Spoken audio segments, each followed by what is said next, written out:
Rabbi shrah li sadri wa yassir li amri wahlul 'uqdatan min lisani yafqahu qawli. Mes chers frères, mes chères sœurs, en ces quelques minutes, bidnillahi tabarak wa ta'ala, j'ai envie d'aborder avec vous un sujet qui est très important, surtout dans ce timing-là. Pourquoi? Parce que nous sommes à quelques jours du mois béni de Ramadan.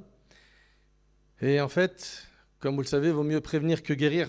Il arrive souvent qu'on atteint ce mois et qu'on fasse des constats de choses qui ne vont pas dans nos comportements, dans nos adorations, dans le comportement de certains de nos frères, de nos sœurs. Et donc, aujourd'hui, avec l'aide d'Allah Tabaraka wa Ta'ala, on va traiter du sujet de nos erreurs pendant Ramadan. Donc, on va mettre l'accent sur des erreurs souvent trop commises et malheureusement trop répandues. Et ces erreurs-là nous font perdre énormément de mérite et de récompense, alors que normalement, nous sommes censés rentrer dans la compétition spirituelle pour atteindre les plus grandes récompenses pendant le mois de Ramadan. Mes chers frères, mes chères sœurs, rapidement, rentrons dans le vif du sujet. La plus grande erreur que les gens font, et c'est la première, c'est qu'ils ignorent l'importance de ce mois. Tu ne peux pas valoriser ce mois si tu ne connais pas son importance. Ce mois-là, pourquoi il a de la valeur? Je vous pose une question. C'est une question, ce n'est pas un monologue. Hein. Pourquoi ce mois-là, il a de la valeur? Levez la main. Oui? Barakallahu fik. Shahru Ramadan alladhi unzila fihi al-Qur'an. Le mois du Ramadan au cours duquel le Coran a été révélé. Donc ce mois-là, ce qu'il a valorisé, c'est la révélation du Coran. Et jeûner le mois du Ramadan, c'est obligatoire ou c'est surrogatoire? C'est obligatoire. Et Allah Ta'ala, il dit dans le hadith al-Qudusi, et mon serviteur ne se rapproche pas de moi par une chose que j'aime plus que les actes obligatoires. Donc Allah Ta'ala, ce qu'il aime par-dessus tout, c'est l'accomplissement des actes obligatoires. Et le jeûne du mois du Ramadan en fait partie. Vous suivez? Donc quand toi tu sais qu'Allah Ta'ala il aime les actes obligatoires, parmi eux il y a le jeûne. Quand toi tu sais que c'est le mois du Coran, quand toi tu sais que dans ce mois il y a une nuit qui vaut mieux que 1000 mois, toute une vie entière, Allahu Akbar, Laylatul Qadr, khayrun min alfi shahr, la nuit du destin vaut mieux que 1000 mois. Subhanallah, Allahu Akbar. Également, pendant ce mois, le prophète il dit quand arrive le mois du Ramadan, on ouvre les portes du paradis, on ferme celles de l'enfer et les démons sont enchaînés. D'ailleurs, il y a un ennemi à combattre pendant tout le mois, c'est pas Shaitan, c'est ton nafs. Parce que souvent, quand tu dis aux jeunes, mais même pendant Ramadan, tu es en train de parler avec elle, c'est haram ce que tu es en train de faire. Ouais, mais c'est ma meuf, je la kiffe. Mais lève le pied. Il te dit quoi? Non, mais t'as vu, Shaitan, il m'a eu. Faux. Il n'y a pas de Shaitan pendant Ramadan. Là, c'est ton nafs programmé par Shaitan qu'il va falloir reprogrammer à nouveau.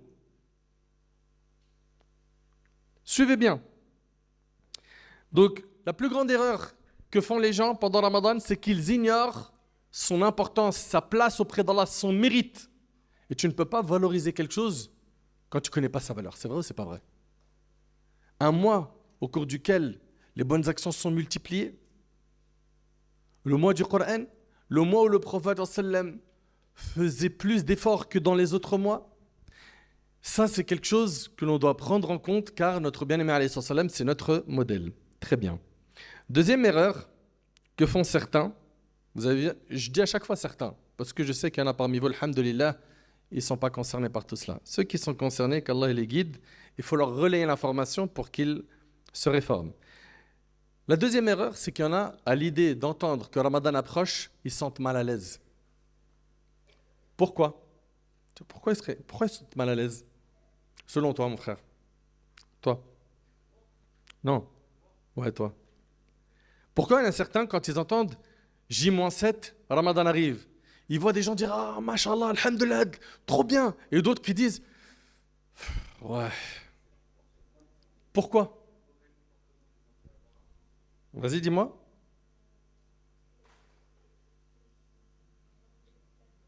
Parce qu'il ne va pas manger toute la journée. Non, c'est pas pour ça. Oui, madame? Barakallahu fiki. Parce qu'il va devoir, bessif ali, parce que c'est trop la honte sinon, arrêter des péchés qu'il faisait avant. Et tu l'entends, hein? Lui dire, bon, Ramadan il arrive, on fait un break d'un mois, tous les jours je te ferai de dua. Wallah, je t'oublie pas. De toute façon, c'est la place que tu as dans mon cœur. En fait, j'ai plus d'organes, j'ai toi. Vous connaissez le disquetteur mytho là. Et donc, lui ou elle, à l'idée d'entendre que Ramadan arrive, ma crush, mon crush. Bon, pour ceux qui connaissent pas ce mot, crush, levez la main. Heureusement, moi, je suis en contact en permanence avec des jeunes, ils me donnent les mises à jour. Sinon, j'allais être comme vous, là, quand on levait la main, là. Crush, c'est sa main, la petite copine. Ok? Mon petit copain, mon petit amoureux. Pareil pour ceux qui fument. La clope, ou la drogue, ou autre. Lui, il entend Ramadan, il arrive. Oh, il est zaaf, hein. Il est énervé. Pourquoi? Moi, il me faut ma dose. Et subhanallah, wallah, une parmi les choses qui m'a fendu le cœur, qui m'a déchiré le cœur, qui me l'a broyé, c'était de voir des vidéos où des jeunes se filmaient en train de rompre le jeûne avec un joint. Et ces vidéos-là, peut-être vous les avez vues, elles ont circulé partout. Subhanallah, ce mois-là, il nous apprend quelque chose, c'est qu'on est fort, très fort, capable, courageux, déterminé, fort. Par quoi? Tu as réussi à te priver du halal, du fajr au maghrib. Subhanallah. Du fajr au maghrib, même en période d'été, il fait hyper chaud. Regardez bien, je vous prends au défi, vous là, ici là. On te met un verre d'oasis tropical bien frais sur la table de la cuisine. Ok? Et après on te dit, dans la cuisine, il y a un truc qui va te faire kiffer. Tu rentres, tu vois le verre, tu as hyper soif. Tu vas l'approcher? On est en journée, hein? Dans le temps du jeûne. Non. Qu'est-ce qui empêche ce frère ou cette sœur, à ce moment-là, de ne pas toucher à cette boisson alors qu'il fait chaud? Il a soif, ou elle a soif, et il est même possible qu'il soit tout seul dans la maison. Il n'y a personne. Qu'est-ce qui l'a empêché à ce moment-là de le faire? Oui? La crainte d'Allah. Allah, il me voit. Je ne peux pas le faire. Excellent. Superbe. T'as dit, tu ne peux pas boire ce verre, pourquoi? Parce qu'Allah, il te voit. Magnifique. Mais après le maghrib, il ne te voit plus? Non, mais c'est une question. Moi, je suis très content. Tu n'as pas cédé, tu n'as pas craqué devant le verre. Pourtant, tu avais bien soif. Mais après le maghrib, pourquoi tu es en roue libre? C'est le mois du jeûne, des efforts, ou c'est la journée des efforts et le soir, tout ce qui était haram me devient halal? Je parle ici dans les péchés, hein, parce que oui, effectivement, il y a des choses qui vont devenir halal, comme manger, boire et des relations intimes avec l'épouse, mais c'est hyper dangereux d'agir ainsi. Parce que tu viens de montrer que tu es fort, tu es capable. C'est un mois d'entraînement. Si tu as réussi à délaisser le halal pour Allah, à plus forte raison, tu dois être capable et fort et déterminé pour délaisser le haram pour Allah. Et c'est pour ça que j'aimerais mes frères et mes sœurs. Et il y a beaucoup de sœurs ici, beaucoup de frères qui ont l'âge de mes enfants. Moi, je me rappelle quand ces imams que vous voyez ici, on se voyait il y a 10 ans, ou plus que cela. Moi, je me souviens encore, même avant ça, je me rappelle, quand je m'asseyais avec des jeunes et j'avais leur âge, j'avais 17, 18, 19, 20, et on s'asseyait, on écoutait les conseils des grands frères. Et aujourd'hui, subhanallah, un claquement de doigts, bah voilà, Nader aujourd'hui, il a le double de plein de vingtenaires de cette salle. Mon frère Al-Arabi pareil, Cheikh Khaled et Mehdi et d'autres. Et en fait, nous, on veut votre bien. Et ça, c'est un point que vous devez comprendre. Si parfois, vous allez entendre des paroles qui vont vous bousculer un petit peu, c'est parce que nous, on a aussi le souci qu'ont vos parents, voire plus. Nous, on porte le souci du prophète, sallallahu alayhi wa sallam. Le souci du prophète, sallallahu alayhi wa sallam, c'est quoi? C'est d'amener un maximum de monde à la félicité et au salut le jour du jugement. Oui ou non? C'est pas la mission des prophètes? Donc quand nous on vous parle et qu'on vous parle de certains péchés et qu'on vous parle avec des exemples bien précis, c'est parce qu'on sait. On sait que c'est des choses qui bouillonnent dans votre tête. On sait que vous avez besoin d'entendre quelqu'un qui vous dit « je t'aime », que tu as besoin de mariage, que tu as besoin de sentiments, que tu as besoin de reconnaissance, que c'est normal. Et l'islam n'est pas venu mettre une croix sur les sentiments, les relations amoureuses, mais il est venu leur donner un cadre noble et magnifique qui s'appelle le mariage. Tu as les moyens, tu te maries. Tu n'as pas les moyens, tu te préserves. Et par le fait que tu te préserves, Allah tabaraka wa ta'ala va te réserver une bonne personne. Et c'est en se rapprochant d'Allah tabaraka wa ta'ala qu'on va trouver l'apaisement et la tranquillité et la joie, le bonheur sur terre. Et pas en regardant certains nous dicter des nouveaux codes sur les réseaux sociaux qui n'ont rien à voir avec nos valeurs. Rien à voir.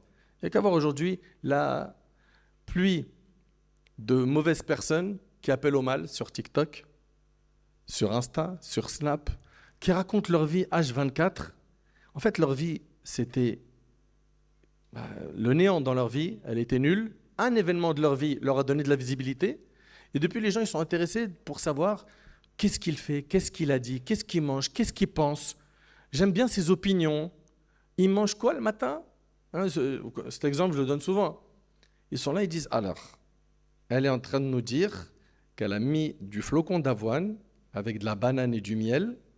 Myrtille? Ah, j'ai jamais essayé ça. Avec du myrtille. S'il vous plaît, notre vie, c'est notre capital, c'est ce qu'on a de plus important. Si on n'investit pas notre temps pour se rapprocher d'Allah et faire le bien, Shaitan, il va utiliser justement ce temps pour nous donner des mauvaises idées et l'utiliser à mauvais escient. Donc, la deuxième erreur, c'est qu'il y a des gens qui ont un pincement dans le cœur quand Ramadan arrive. Alors que nous, on doit aimer ce qu'Allah aime. Et on doit aimer ce que le prophète sallam aime. C'est logique ou pas? Et le prophète sallam, il aimait le mois de Ramadan. Et le prophète pendant Ramadan, il faisait des efforts, c'était constant, et à la fin, il doublait les efforts. C'est-à-dire quoi? Dans les 20 premiers jours, le prophète faisait beaucoup d'efforts. Et dans les 10 derniers, c'était comme ça. On fait un constat, comment ça se passe chez nous? Les 10 premiers jours, la Ummah, elle fait ça. Mosquée, tarawih, Coran, dhikr, je dors plus, oh là là, trop d'efforts, je me sens au top. Après 10 jours, rentre dans les mosquées, regarde tarawih. T'arrivais pas à te garer?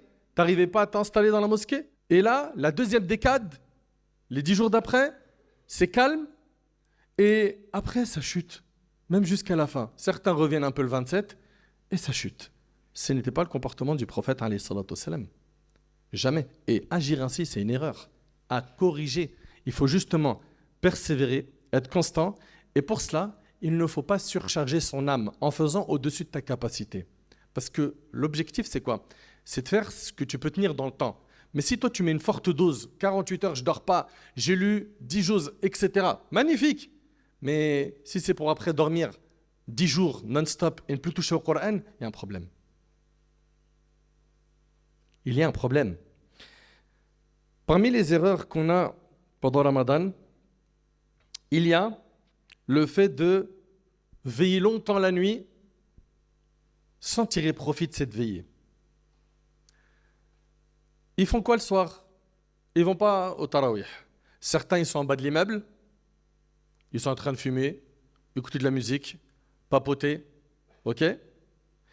Ou bien d'autres, le soir, ils sont sur leurs écrans. Allez, vas-y, j'enchaîne des lives TikTok jusqu'au matin. Comme ça, on va faire des bêtes d'ambiance. Mais la bête d'ambiance, elle se trouve à la mosquée, dans l'adoration d'Allah. Vous faites n'importe quoi. Et d'ailleurs, si vous avez des amis à vous qui vous encouragent à faire des lives tous les soirs, peu importe sur quel réseau, pour papoter d'autres choses que de dînes, bannissez ça. Votre temps, il est trop important. Et le prophète sallallahu alayhi wa sallam a dit vrai quand il a dit il y a deux bienfaits qui ne sont pas appréciés à leur juste valeur, la santé et le temps libre. Le temps libre, c'est quand la mort elle frappe une personne que là il se dit mince, si seulement je pouvais prolonger ma vie de quelques minutes pour faire quelques adorations. Est-ce que l'ange de la mort va accepter? Est-ce qu'Allah va t'accorder ce délai? Jamais de la vie. Donc veiller sans utilité. Et à la fin, qu'est-ce qui se passe? Il veille jusqu'à quelle heure? 3-4 heures du mat sur le net, à mettre de la musique à fond dans leur voiture, et ils sont dehors, ils sont postés. Et à faire des désobéissances, et à parler avec des filles, bref. Et après, qu'est-ce qu'ils font? Ils dorment vers les coups de 3-4 heures du mat. Pour les meilleurs d'entre eux, ils vont se dire venez les gars, on prend quand même un repas. Il y a la sunna. 3 heures du matin, il dort, il ne se réveille pas pour subh. Grave erreur. Et il se réveille quand? Après l'asr. Et ça fait partie des grandes erreurs de certains jeûneurs. Dormir et faire sortir une prière de son temps. D'ailleurs, dans un hadith qui est rapporté dans le recueil authentique de l'imam al-Bukhari, le prophète il nous parle d'une personne qui sera châtiée dans la tombe. On prendra une pierre immense et on lui fracassera le crâne. Et cet acte sera répété dans sa tombe et à chaque fois, sa tête sera remise dans son état initial et le même coup de pierre touchera sa tête et ça sera répété. Et c'était qui cette personne-là? C'est une personne qui dormait en faisant sortir une prière de son temps. Ça, c'est que dans la tombe. Sans compter, il y a un fleuve en enfer réservé à ceux qui font sortir la prière de son temps. C'est quoi ta raison? Ouais, mais non, mais parce que tu ne connais pas mes conditions. Regardez, venez, on se met d'accord sur une chose. On a rarement vu des gens faire des efforts pour prier à l'heure et Allah il les a abandonnés. Et en réalité, celui qui veut une chose, il se donne les moyens. Et celui qui ne veut pas une chose, il cherche des excuses. Est-ce que tu es de la première catégorie ou la deuxième? Est-ce que tu es constamment là à chercher des excuses pour justifier ton impiété? Ou est-ce que tu fais quand même des efforts? Pourquoi? Pour chercher des solutions, pour t'améliorer. Et c'est un effort qui a à faire constamment sur notre nefs. C'est pas facile, c'est pas du jour au lendemain. C'est pas du jour au lendemain. Aujourd'hui, tu as du mal avec la prière de subh. Tu te bats, tu fais les causes, tu te fais aider par des gens de la famille. Et après, avec le temps, tu verras que ce qu'on te reprochait dans ta famille, tu ne travailles jamais pour subh tout seul. Quand il s'agit d'une sortie scolaire, tu es debout une demi-heure avant l'heure. Mais pour subh, c'est ce que les parents disent à leurs enfants, oui ou non? Mais pour subh, tu es au lycée. Tu ne te réveilles jamais toute seule ou tout seul. Tu fais l'effort et tu demandes à Allah. Et wallahi, ça paye. وَالَّذِينَ جَاهَدُوا فِينَا لَنَهْدِيَنَّهُمْ سُبُلَنَا. Allah Ta'ala, il dit ceux qui font des efforts pour nous, pour Allah, Allah il va les mener au chemin qui mène à lui. Donc fais des efforts et Allah subhanahu wa ta'ala il te facilitera. Parmi les erreurs pendant le mois de Ramadan, il y a le fait d'accorder trop de temps aux écrans. Les écrans, il va falloir les diminuer. Ils rentrent à la mosquée pendant le tarawih, ils font des TikTok. Ils font des lives. Ouais, regardez, on est en train de courir. Mais t'es pas au parc. Ouais, regardez, l'imam, il est en train de faire quoi? Là, je suis en live, là. Et en selfie. Je fais une vidéo et un snap. Mais respectez l'endroit. Vous êtes dans la maison d'Allah. Le prophète, il a dit que les endroits les plus aimés d'Allah, c'est les mosquées. Les mosquées, c'est des endroits qui sont valorisés dans notre religion. On y trouve normalement quoi? La sérénité, la paix, la quiétude, le repos, le calme. Et pas le désordre, l'anarchie, le mauvais stationnement, les plaintes des voisins. Regardez, oh là là, les musulmans encore, ils ont leur prière de nuit. Et on entend après des voisins non musulmans qui souhaitent la fermeture de la mosquée à cause de l'irresponsabilité d'un des frères qui s'est garé dans un virage qui empêche le bus de circuler. Mais déplace ton véhicule, va loin. Et après, rattrape ce que tu peux des prières et ne salis pas l'image de l'islam. Et quand vous rentrez à la mosquée, s'il vous plaît, rendez-vous ce service pour vous, pour tirer profit du mois de Ramadan. Mettez vos téléphones du début de l'entrée de la mosquée à la sortie en mode avion. Et j'invite même les responsables des mosquées à mettre des mots, surtout pour nos frères et nos sœurs qui viennent pour Tarawih et qui y vont là-bas. C'est un effet de mode où ils y vont pour se divertir et pas pour se ressourcer spirituellement. Il y a des gens, ils vont là-bas parce qu'ils ont besoin de purifier leur cœur, parce qu'ils ont besoin de sérieux. Et toi, tu viens, tu saccages ce sérieux. Parce que tu veux t'amuser, tu crois que tu es au parc.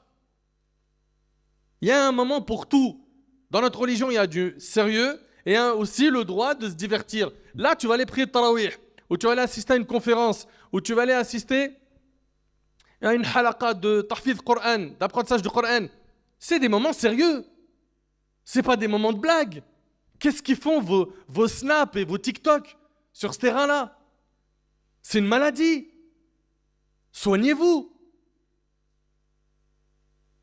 Et une parmi les choses qui va vous aider, c'est je rentre à la mosquée, je le mets en avion. Et je préviens ma famille avant. Comme ça, ils comprennent. Je suis à la mosquée, je ne suis pas joignable. Comme ça, au moins, on a la paix dans la mosquée. Aussi, parmi les erreurs, pendant le mois de Ramadan, il y a le fait de manger jusqu'à ne plus pouvoir bouger. Le matin, pour Sahour, il y en a, ils chargent. D'autres, c'est un peu léger, ils prennent quelques dates de l'eau. Par contre, pour le Maghreb, le rendez-vous, là, il est sérieux. Prends de quoi rompre ton jeûne, prie le Maghreb en étant léger, et après, assieds-toi et mange. Certains, qu'est-ce qu'ils vont faire? Ils vont manger, manger, manger, manger, jusqu'à il transpire. Et après, tu le vois, il était assis, mais à un moment, il a glissé. Il n'est plus assis. Vous connaissez ces personnes-là? Il est assis au début sur la chaise, après, il glisse de la chaise. Il glisse, il glisse, il glisse. Ce même bonhomme, il va à la mosquée pour Tarawih, il fait 2 rak'at. Il dit, Wallah, c'est bezef long. Non, c'est pas bezef long. C'est toi, tu portes Jabal Uhud dans ton ventre. Ouais, c'est un problème. C'est un problème. Ou bien l'odeur. L'odeur aussi. Toi, tu es là, tu es en train de faire salat, il a mangé de l'oignon, il s'est chargé de sa ammar cru. Il est à côté de toi, il lâche un roux. Tu vois des nuages. C'est un problème. Ou tu te prosternes et c'est les chaussettes qui t'attaquent. Toutes ces choses-là sont des choses qui sont à régler. Pourquoi? Parce que là, on rentre dans la maison d'Allah. Quand on rentre dans la maison d'Allah, on doit être présentable. On doit être propre. Tu te parfumes. Si tu as mangé quelque chose qui a changé l'odeur de ta bouche, tu te brosses les dents. Ou tu manges quelque chose qui fait partir cette odeur. Et en fait, tout ça, c'est des choses à respecter. Et subhanallah, il y a quand même une chose qui me choque. Dans le concret, en réalité, on mange un vrai repas, c'est celui du soir. Mais comment ils font pour manger un repas qui les fait glisser de la chaise? Ils mangent trop. Ils mangent trop, jusqu'à ce qu'ils n'arrivent plus à tenir la cadence. Tarawih, il ne tient pas, il ne supporte rien, il étouffe, il sue. Faites doucement. Et il y a aussi une autre erreur qui est liée à la nourriture, c'est le gaspillage. Est-ce que vous trouvez normal qu'une famille qui aime Allah et son prophète fasse à manger et subhanallah, ils font beaucoup plus que ce qui est nécessaire? Regardez bien ici là. Et à la fin, au lieu de garder ça pour le lendemain ou de distribuer tout de suite un peu aux voisins pour diminuer la quantité, non, je ne veux pas donner aux voisins, j'ai la flemme, d'accord? Le lendemain, non, je vais lui donner un truc qui date d'un jour. C'est quoi ta solution? Poubelle. Vous aurez des comptes à rendre sur ça. Et Allah Ta'ala dit, Innal mubadhirin kanu ikhwana ash-shayatin. Les gaspilleurs sont les frères du diable. Non, en islam, on n'a pas le droit de gaspiller. Il se peut que dans tes calculs, tu en aies trop fait. D'accord. Même si tes voisins ne sont pas musulmans, dès maintenant, fais ton calcul, tu prends une assiette, si c'est un couscous ou peu importe le plat, et tu dis, tu tapes à la porte, voilà, c'est le ramadan, c'est le mois du partage, on voulait vous offrir ce plat. Tu as gagné des récompenses, tu as fait rentrer la joie dans leur cœur, tu leur as montré une bonne image de l'islam et tu as évité le gaspillage. Mais nous, qu'est-ce qu'on fait? On stocke dans le frigo le couscous, le lendemain, on fait un autre repas, on fait des pâtes, le lendemain, et après, à la fin, on voit que ce que j'ai fait il y a 3-4 jours au frigo, il est bleu. Le plat, il est bleu. Il a changé de couleur. Et on se pose la question, oh, il a bien tourné, hein, faut le jeter. Ça, c'est une erreur qu'il faudra bannir. Et pour bannir cette erreur, il faut s'organiser. Les mamans ou les papas ou les frères ou les sœurs qui font à manger, ils connaissent la quantité. S'ils voient dès le départ qu'ils en ont trop fait, le soir même, je donne des plats aux voisins, d'accord? Ou peut-être il y a des pauvres dans le quartier, ou des associations, ou la mosquée, ou peu importe. On se débrouille pour pas qu'on ait de la nourriture dans nos poubelles. Et taqullah, craignez Allah. Craignez Allah parce que ce sujet-là, moi, il me fait mal au cœur, surtout quand je pense que certains de nos frères dans le monde, ils rêveraient d'avoir accès à nos poubelles pour manger ce qu'il y a dedans. Tellement ils sont pauvres. L'eau potable, ils ne savent pas ce que c'est. Et nous, fais beaucoup de viande, fais beaucoup de riz, beaucoup de féculents, beaucoup de légumes, beaucoup, mets dans le frigo, les enfants, comme malheureusement, c'est souvent le cas, hein. Ah non, on va encore remanger ça. Bon, ok, Wildy, je te fais un nouveau plat. Ok, Benti. Et à la fin, poubelle. Satuhasabouna amam Allah. Vous serez jugés sur ça le jour du jugement. C'est des erreurs à bannir. Et pour cela, quitte à acheter des boîtes en plastique, hein, vous savez, les petites boîtes à emporter, pour distribuer même à des personnes qui sont pauvres dans le quartier, dans le besoin, etc., ou à une association humanitaire qui redistribue ça pour vous, vous débrouillez. Parmi les erreurs qu'on a également pendant Ramadan, on a le fait de délaisser le fait d'ordonner le bien et d'interdire le mal. Ils rentrent de Tarawih, ils voient les jeunes, ils sont en train de rouler leurs joints. Salam alaikum les gars, alaikum salam mon frère, et il part. À quel moment on leur ordonne le bien, à quel moment on interdit le mal? Si même pendant Ramadan on voit la désobéissance, on fait rien, quand est-ce qu'on est sensible? Quand est-ce qu'on bouge? Parmi les erreurs aussi qu'on a pendant Ramadan, il y a le fait de jeûner uniquement avec le ventre. Quand on jeûne, on s'abstient de manger et de boire du fajr jusqu'au coucher du soleil avec l'intention d'adorer Allah subhanahu wa ta'ala. Et quand on jeûne, tous nos membres jeûnent. Mes yeux jeûnent du haram. Moi qui avais l'habitude de regarder des choses haram sur mon smartphone ou sur mes écrans, mes yeux vont jeûner. Mes oreilles qui écoutaient du haram, c'est fini. Que ce soit des clips interdits, etc., ou bien de la médisance, de la calomnie, etc., c'est terminé. Mes oreilles, je les lave pendant Ramadan. Moi qui avais l'habitude d'être dans la médisance, raïba ou namim, etc., je parle sur le dos des gens, etc., ma langue va jeûner. Ma main va jeûner du haram, mes pieds vont jeûner du haram, mon corps entier jeûne. Et le prophète m'a dit, il se peut qu'un jeûneur n'obtienne de son jeûne que la faim et la soif. Allahu Akbar. Il se peut à la fin que de tout ton jeûne, la seule chose que tu as eu comme gain, c'est la faim et la soif. Tu n'as pas eu de récompense. Pourquoi? Parce que pendant que tu jeûnais, tu mangeais la chair de ton frère. Tu salissais son honneur.